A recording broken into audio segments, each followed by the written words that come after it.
There we go. You are live, my friend. Yep. Yep, I am. Welcome, everybody. All right. All right. I was just watching my CPU usage, and it was like 50%, and then it went up to 100%. So I was just kind of watching that. Okay. That's So why. this is the part of the show where we start sharing. We shared the stuff to our website, so that way you at home, or you at work, or you on the phone, hopefully not driving and on the phone, can watch the show. Put the phone down, turn the volume up, because it's about to get real. This is something that we do Monday through Friday, 9 a.m. Arizona time. We're a little bit late today, but that's all right. We're having some good discussion, Stefan and I, about distribution of the show, but we need your help, right? So if you're watching the show, even on the replay, I know not everybody can join live at 9 a.m., but the quality's a little bit better. I did find that out, Stefan. When you watch it on Facebook Live, better? yeah, when you watch it on Facebook Live, it's 720, but on the replay, it's 480 Ooh, resolution. I don't know what that means. That's not good. It's 50% less of whatever it means. Yeah, right. So if you want to watch better quality, block out some time at 9 a.m. to watch it. Right. I like it. Now you're doing the nice radio. We're here this morning. I'm drinking my coffee, so hopefully I'll be all jacked up by the time the show starts. All right, let me see here. I'm going to share. Tuesday. Do 5 common. Yep. Hashtag trending Tuesday. Hashtag trending Tuesday. 5 most common trends. 5 common closing day surprises. That's today's trend. Yep.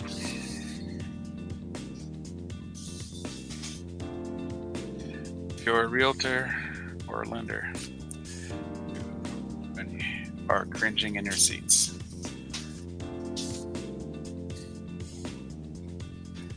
Buyer or a seller. You should probably watch. All right. Oh, bless you. Do not. Oh my goodness. Good grief. That sounded like a car trying to start. Oh, it was. My heart. My heart. Kickstart my heart. Remember that song? Yeah. Hey, don't forget to copy whatever you write. I just did. Thank you very much. You're on it. You're on it. I like it. The property that you're seeing here is a house in Rainbow Valley. Little over an acre. Probably about 600 square feet if you had that addition there with all these big windows back there. When you look at the pictures, you're going to see that that room isn't finished out, but it's not much to finish it out. And when you do, you're going to have instant equity in the property. So let me know if you're interested in this property. It's for sale for $110,000. No HOA, horse property. What else can I tell you about it? Mountains all around you. Jokers to the left. Here I am. It's a lot of horse property around there, so if you have horses, it does accommodate that. Yes. What about school district? How's the school district there? It's only about a mile away from the fire department too. I found out with the local fire area. I believe you're in the Buckeye School District. That's what I know about that. Thanks for asking. All right. All right, on to the next question. All right. Now this one, what are your thoughts? Give us your thoughts on whether or not this is a remodel or a complete tear down. What are your thoughts? No, it's got really good bones. I mean, I'm looking at the slideshow right now. That's the addition part. So the kitchen's nice. And when I'm looking at the kitchen photo you can kind of see that door that goes to the addition that isn't quite done yet. The flooring, you probably just need to finish out the flooring. It's not much to finish out. In fact, they got the wood and stuff there. But it's kind of like a remodel. If you have any remodel experience, or if you're a handyman, this is a great opportunity to get instant equity. on a property just by doing a little bit of work. Well, and the other thing too is, I've been saying it all week since we kind of showed this property last Friday. A lot of people think that there's not a lot of fix and flip opportunities in Phoenix. A lot of investors Right. have left. So this is a great example of that. You do have to kind of see the forest through the trees, as I've always said. When I walk into a property like that, I get a little shocked. Like, oh shit, that looks like it's going to, excuse my French, but it looks like it's going to be a lot of work and a lot of money. So in your experience with this property, it doesn't seem like it's going to take that much money, yet your return could be pretty lucrative. Right. Yeah, it's about $11,000 rehab from where we're at. We did maybe about 13,000, depending on what you want to do for end products. But to make that room really nice and make sure all the outlets, like everything's up to code, clean up the front, clean up the back, and paint it. Remedy everything that's wrong with it. You're looking at, I would say, 13,000-ish. Our guys. So 13,000, and then I think you mentioned yesterday the actual value of the property once rehab. Yeah, it's like 160, 170 because of the size of the place. So you get it for 110. You put in about 15K, for whatever, if you wanted to change the appliances out. So you're in for 125. Now you have a property that you can probably sell for 170. Which is that's pretty doggone good. That's what people do every dang day. I'm thinking about buying it if I can't sell it for the guy. Yeah, right. I'm giving him the opportunity. But the other thing, we got 3 minutes here till showtime, but also talk a little bit, because you do these fix and flips. I think a lot of people try to hit that home run with some of these fix and flips, right? They try to make more than $50,000, or they get these kind of fictitious numbers going on. Hey, a lot of these fix and flips, 10 grand a pop. If you're making that and you've got 5 or 6 of them going, hey, that's a pretty decent income. Right. Yeah, you don't need to. We always say hitting home runs is great, right? But getting on base is almost as good. If you got 5 on bases, right, while waiting for the home run, right? So that way you score. My math tells me you would have scored twice, probably 3 times, because usually from second base you can get in depending on where the ball lies. So you probably scored 3 times, right? So you made 50K. Some of our deals we made about 8,000, 6,000, but we're making money. Right, exactly. You're not losing money. I mean, nobody wants to do it to break even, and some investors may look at this and say, "Okay, $10,000, it's not worth my time," kind of thing. But again, you get this one done, you do another one.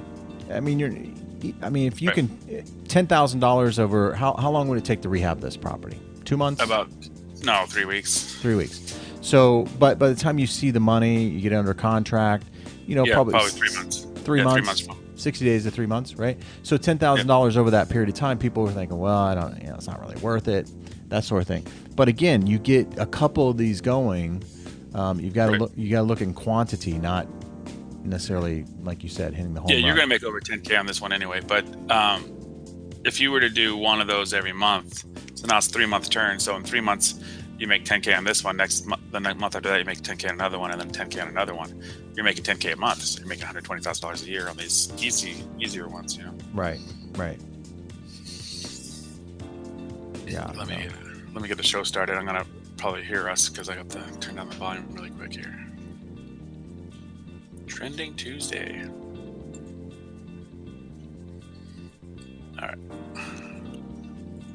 Let's see here. I need to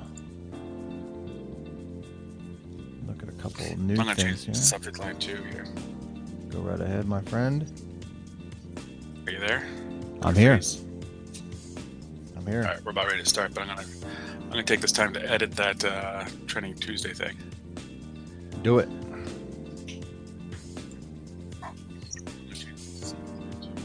Oh, I can hear myself. All right, I'm gonna stop sharing now. Let me go over to here. Hope this is gonna work. Hold on. We're having a circle of. You're fine. I don't know why it's doing that. Oh, I know why. Because I went in there to edit. I'm going to edit the description here that you have.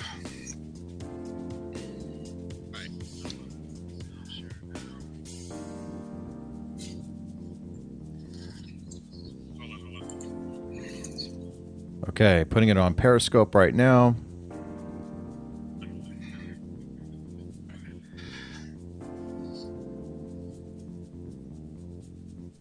Okay, trending.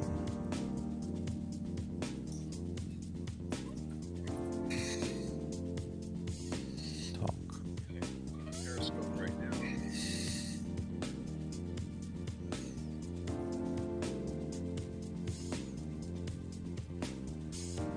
Oh, hey, how many Periscopers are out there? Let me know. It just went live on Periscope. So All right, nobody welcome, yet. Periscope people. Nobody yet. My name is Stephen Cotton. All right, we ready, buddy? Almost. And 5, 4. Okay, I'm ready. All right, ready. Let's do this, man. All right, hello everyone, and welcome to this episode of 22 Minutes with Jayson. That would be me. I bring you the lender side of things, and here is Stephen Cotton that you met in the pre-show. He brings us the real estate side of things, and together we hope to not only entertain you, but bring you valuable content that you can use when you're looking to buy, sell, or refinance property here, especially in Phoenix, Arizona. And if you're looking to do any one of those three things, we want to be your team of choice. Yes. Yeah, and we want to earn your business, not just ask for it, but earn it. And that's the purpose of this show, is to bring you all the real estate content that's happening here in the Valley. You know, when we started this show, we thought, hey, there's not really a resource out there for the consumer, a reliable resource anyway, Right. for the consumer. So this show is all about bringing you information that is reliable and straight from the source, straight from the lender and the realtor. So if you're looking at, and it doesn't matter if maybe just use this show for your own information. Maybe you're using somebody else as a lender, as a realtor. Hey, compare, what we know versus what they know, and go from there. I suppose make your decision from there. Well, if anything, maybe we'll help save a deal that we're not a part of or something. But Exactly. if you're already married up with a realtor or a lender, then you can always refer your people to us because we take care of our people. I'll tell you, there's an open house this last weekend, and one of the agents that was holding it, one of the people from my team, this client came in, this buyer came in and said, I already have an agent.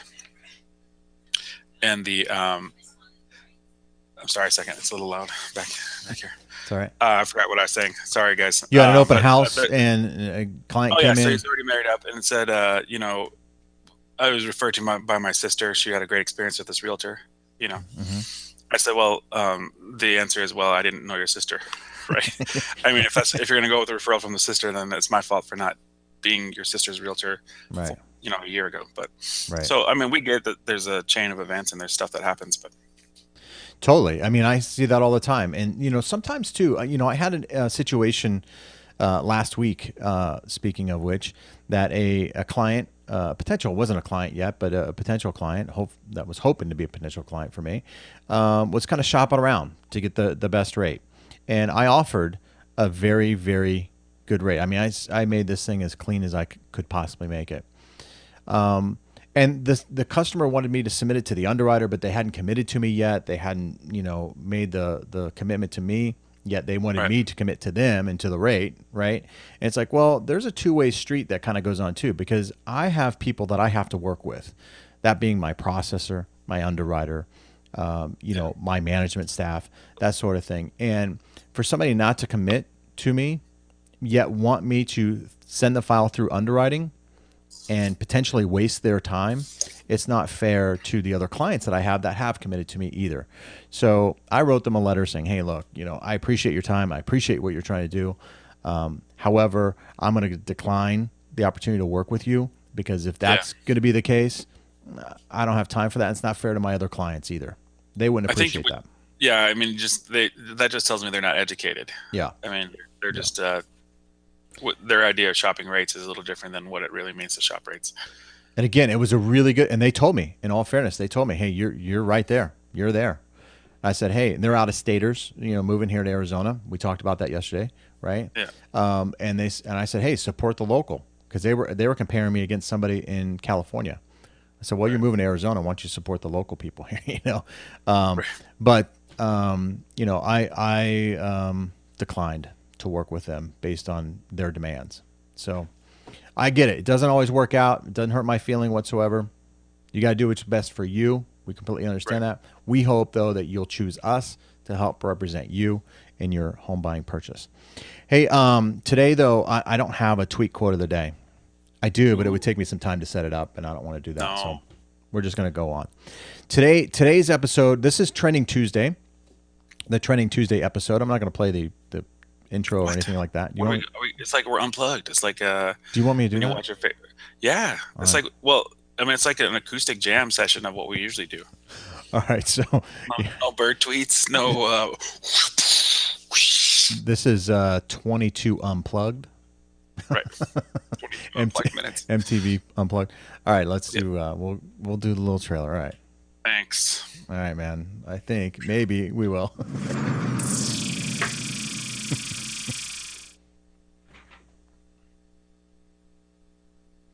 There it is. Don't you There it feel better? is. I feel better now. Man, vindicated. Holy moly. So, as everyone saw, it's 22 minutes, Trending Tuesday. We're going to talk today a little bit about the 5 common closing day surprises. Yeah. So, They're, I hate to say these are trends, even, but if they happen more than 4 times, I think it's a trend. yeah, I hear horror stories all the time about people who have had bad experiences with real estate. And I don't know that it's a bad experience necessarily. It may be the expectation wasn't set properly either, Right.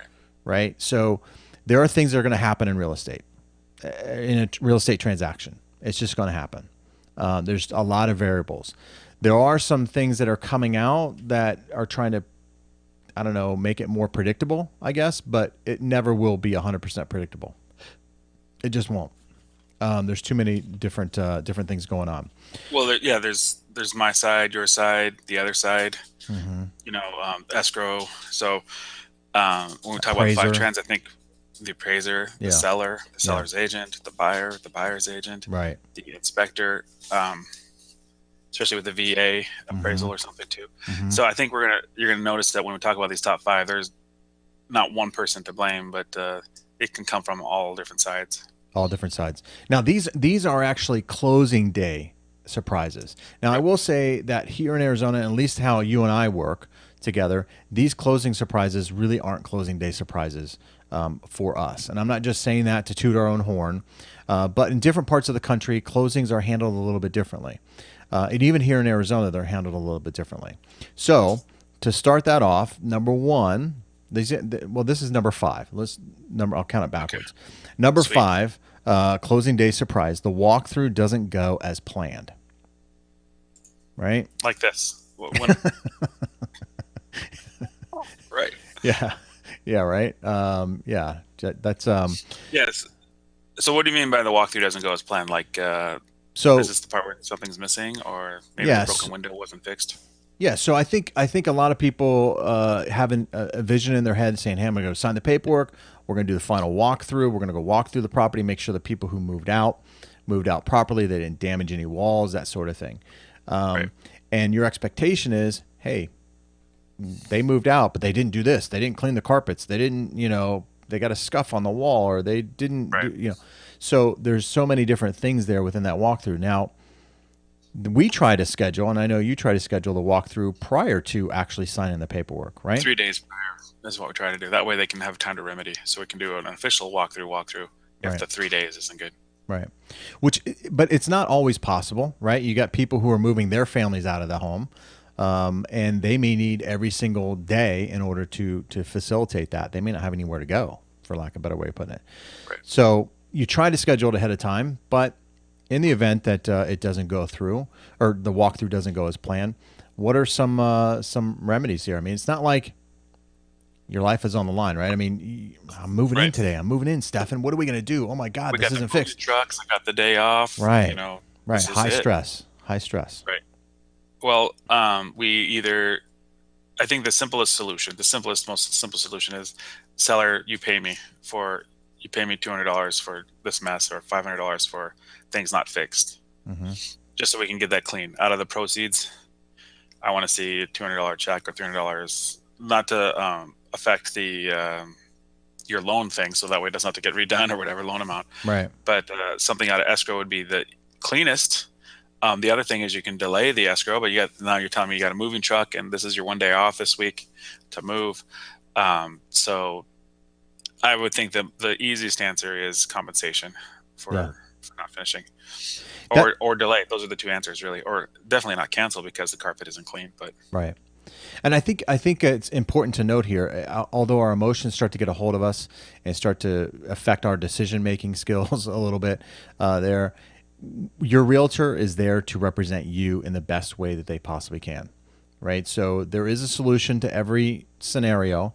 So don't panic, although you can panic very easily, right? Especially husband and wives. You got two different personalities going on there. You got well, kids. plus, I mean, like I said, like let's say there's a broken window that never got repaired, Right. or you know, Right. or the appliances are missing. Like, hey, we agreed with the washer dryer, they're not here. Right. Yeah, no, that's a big.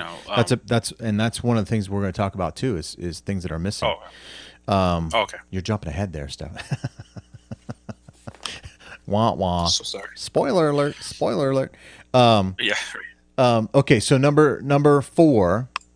Number That's what I four just did. is exactly there. You go. Yeah, nuclear. Just went nuclear on us. Yes. Items missing from the home. Right. So you kind of tagged it into it. Okay. So things are missing: washer, dryer, bathroom mirrors, maybe light fixtures, dining room, entryway, light fixtures, whatever. There can be things, and that was a big deal back in 2010, 2000. Yeah. Right. I mean, everything was stripped from the house. Not so much Copper, now, but little those stuff. pipes, yeah. Pool cleaners, Well, for example. well, they weren't stripped from the house prior to close of escrow. They were stripped from the house before you wrote the offer. Sometimes. I Right, mean, right.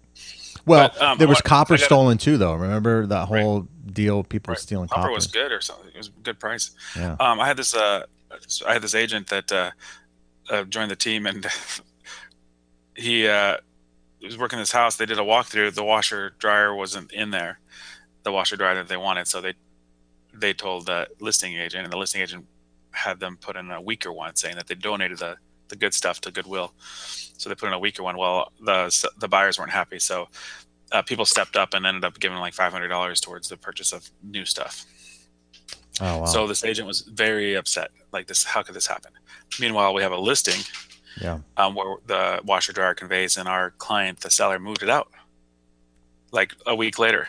And so it was just like, how can this happen? So I go, Yeah. this is how it happens, man. Yeah. So we ended up putting it back in there, the right stuff. We didn't do the same thing, but it's just so funny to how can a transaction happen this way? And then sure enough, our client just did it the next day. Like, oh, that's part of the deal. Yeah. You said full price offer. They get the washer dryer. Yeah. So, well, it's important. It's important to note here too, Stefan, and I think important for us to kind of reiterate when you're writing your initial offer and you're walking through the house. If there's something you want, you need to put it in that contract too, right? You need to expressively put in the contract. Hey, these will not convey, or these will convey. Yeah. We had a rear projection system that's on Right. the wall that looked pretty good. We said, hey, let's make that thing stay. Right. Wasn't there a whole thing too on, holes and pictures and things like that, where you have to leave the stuff in the wall, otherwise you have to repair it or something, right? Right. Well, yeah, that's why if it's attached or something, for like speakers or the mounting system for the flat screen, those typically convey, because that way when you take it down, there's a bunch of patchwork. Yeah, there's a big hole for your built-in speakers in the living room or whatever surround system. So just remember, takeaway from this one is, hey, make sure you write it in the contract when you initially make your offer, whether or not items will convey or not. Make that a point to have that conversation with the realtor. Okay, Yep. Number three here. The lender will no longer make the loan. Right now, this is kind of my side of things. Yep. I do communicate with clients throughout the process. In fact, I even send them videos now to ensure that they don't go out and buy that refrigerator, buy that new car, buy that whatever it may be. And if something is to pop up on their credit, such as a tax lien or I don't know, whatever may pop up during the transaction, during the 30-day process, that they communicate that to me. let me A know. late on the Capital One. Yeah. Remember that guy, Joe? Yeah, exactly. A late on something. So this stuff we will find out about. There's just no way two ways around it. We are going to find out about it. And the way we find out about it is because we're going to pull your credit right before we extend credit to ensure that nothing has changed from the time that we made the decision to extend credit to you to the time we actually wire the money to the title company. So everything's got to be status quo. And if it's not, that's where the lender says, hey, well, wait a minute here. This isn't what we agreed upon. Right. You know, and so you can't go out there and buy a bunch of stuff, even changing jobs. You know, if you change a job, you need to let us know. It doesn't mean you can't change a job. We don't want you to pass up on a great career opportunity, but you need to let us know, and that way then we can need letters of employment, and then Right. what the the job letter looks like. That way they know, especially if it's a higher job, like you said, a dream job. Yeah. That maybe make $10 more an hour, $5 more an hour, or something. Right. Right. Exactly. These things can be handled, and we can work through them. Don't think that the close of escrow date, as an example, I think some people have this fear of like, well, my close is the end of the month. I got to move. I got to move. I got to move. Doesn't mean we can't change that close of escrow. We just got to let myself know, let Stefan and his team know, and then we can go back and change that close of escrow date if we need to. Okay, it may take some negotiation, but that's what Stefan gets paid the big bucks for, right? That's what he's so good at, is negotiating. So everything is negotiable. So don't let life situations change. But one critical thing, please do not have your credit pulled when you're in the middle of a mortgage transaction. Have that pulled up until you make your decision to commit to somebody, as we talked about earlier. Commit to somebody. After you commit to that person, don't have your credit pulled. Just so you guys know, and I'm going to put this out there. If you wanted to get new appliances for the place because you're excited, you just go to Spencer's, put $100 down, tell them I'll buy this. If they have a sale, like that was the biggest issue I had with one of my clients. There's a big sale, $1,500 for this full whatever, for everything. So I don't want to miss a sale. We'll put $100 down for that sale. Then you got like 3-4 months to buy the stuff. Right. So. Right. Yeah, exactly. All right, next one here. What are my property lines exactly? So, yeah, you're doing your walkthrough and you're like, where's my property line at exactly? This is something that, again, due diligence up front. Fail. And that's backwards, by the way. Yeah, but life.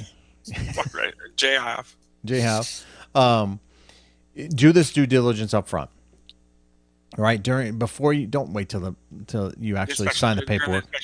If it matters to you, we say do it during the inspection period. If the property lines matter to you, to where you think that you're getting bamboozled out of 200 square feet of line, figure that out during the inspection period. Right, exactly right. Figure all that stuff out. You got plenty of time. That's what the 10-day inspection period is for, is to figure this sort of stuff out and make sure it's going to work for your lifestyle. If you're one to maybe add an addition or something like that, there are easements and certain encroachment areas that you cannot build upon. So make sure you do all this due diligence up front. Don't wait till you close. I've never had that be the reason. What? The property line. I haven't had that one yet. So that's new to me. I mean, I've seen it and it's been an issue, but we've never had like the day or the week before closing, like, where's my property line? I had it on a property that similar to the property we showcased in the pre-show. Country. Yeah, acreage property. Well, a lot of the frontage road, the road or whatever, the city will reserve that to maybe expand the road at some point, put in sidewalks, that sort of thing. And a gentleman thought that he could, build his driveway up to that road, and he couldn't. And so it really upset him because he wanted to put in a paved driveway and that sort of thing. Well, you can do that, but there's a potential it could be torn up by the city. Right. So, he got pretty upset about that. But it's like, hey, there are certain responsibilities on your part that you have to do, right? Because it's your home, it's your lifestyle. So the things you want to do, you don't tell us. It's important that you do that due diligence up front. Okay, and then this isn't necessarily number one. These are all kind of mixed matched. But you tell us. I thought it was in order. That's why you're counting down. I am counting down, but they're not necessarily. Now it's not so important. Aha, I tricked you. Number 3 was actually number 1. But I don't want to say these are most common in chronological order. They are just very common Yep. trends that we see in closing day surprises. Title troubles. So the last one here is title troubles. Liens that may pop up. Maybe the seller doesn't actually own it because it was in an LLC or some other kind of thing. Some title issues Right. that Power title, of attorney. Yeah. yeah, power of attorney type situations that come up that then therefore delay or can obstruct the close of escrow. These sort of things again can be with a good title company. And I'll be honest, I haven't seen too many of these situations come up. I know they happen, especially Not with the last final days, unless you're doing like a 10-day cash close or something, yeah. then it pops up. But when you have 30 days to figure it out, usually it's figured out. Yeah, because I know for the title companies that I work with, they're telling me I'm getting the Schedule A and the Schedule B, the title report, and I'm seeing the liens. I'm seeing a 12-month chain of title, meaning who's owned the property in the past 12 months, that sort of thing. So if it's a flip property, I'm going to see who's owned it, what entities have owned it. And then I'm going to be part of my conditions are going to be, hey, if this is an LLC selling this property in the contract or whatever, I need proper documentation to show that this person can actually sign on behalf of this LLC. Right. That sort of thing. But that, like you said, it's done. Articles of organization. Yeah, it's done during the 30 days. So I don't see this coming up so much at the end, but there are mechanics liens that could come up, especially on new construction type deals. If you're doing like from a builder who does maybe 3 or 4 of these a month or a year. And then also we had a situation not too long ago where flood insurance was required, and the builder wasn't aware of that it was in a flood zone. And then they had what flood in Arizona? Are you kidding me? Isn't this the desert? Yeah, right. It rains in Arizona. So yeah, no, there are certain things that come up at the end, and the builder didn't know. He thought he built the pad high enough that it would put it out of the flood zone. It's like, what, dude? Are you kidding me here? Right. You're trying to sell snow to an Eskimo here. So anyway, there are certain situations that come up. They are fixable. Don't panic. Don't panic with the right team. Fixable. Yes. All right. So that is the 5. Those are the 5 common closing day surprises that can come up. But if planned properly, they're not a surprise. Right. And after watching this show, it shouldn't be a surprise anymore. No. Who figured that out? This guy. Oh man, you're too much. Okay. Okay. It's the coffee. Yeah. The coffee's kicking in. The coffee's kicking in. All right. So what did you learn today, Stefan? How about that? Well, I think it's interesting. The property lines is an interesting thing, but that whole idea about I know the biggest takeaway is the appliances or buying appliances or getting that credit score, because it's so hard for somebody so excited about moving into a house that they want to get everything new. So they want to go to the store and get new credit for their new furniture and stuff. Mm-hmm. So the fact that really can blow up the deal. Hold on, as I prep this, can really blow up the deal. Is something I learned today. Yeah. You? For me, it was, missing items from the home. I'm always under the impression I like to see the good in people all the time. So I assume a lot of things, and I think a lot of people assume things too. So when I see something, if I were walking through a house, I would automatically assume that would convey with the house. Right. And so to see that would be a bit of surprise to me. Somebody would take that kind of thing. Kind of feels like it feels like a little bit of a jab, man. Like, oh, I'm selling my house and I'm going to take this from you. So that's a little bit of a surprise to me that, but that's something that does happen. Yeah, it does happen. All right, cool, man. Well, that's going to do it for today's episode of Trending Tuesday. Hopefully we gave you some information that will help in your real estate transaction. And certainly if you're looking to buy, sell, refinance property, we want to be your team of choice. So please reach out to us and talk to us. We'd love to hear from you. And we also, I want to have this other disclaimer here. We are, if you're out there watching the show and you're in real estate, in some form. I don't know if we're going to take a lender. I don't know if we take another realtor, other than Stefan's team, of course. But in any other aspect of real estate, if you're involved, maybe a home inspector, that sort of thing, title company, home warranty, that sort of thing. hey, we'd love to talk to you. Please reach out to us. We'd love to have you on as a guest if you so dare, if you're Right. brave Challenge. enough to be on Challenge accepted. camera. Not everybody's brave enough to be on camera. So Yeah. if you are, we'd love to talk to you, and we'll certainly be reaching out to our sphere of influence. So if you're watching, we'll be reaching out to you. Yes. All right, cool. Well, that's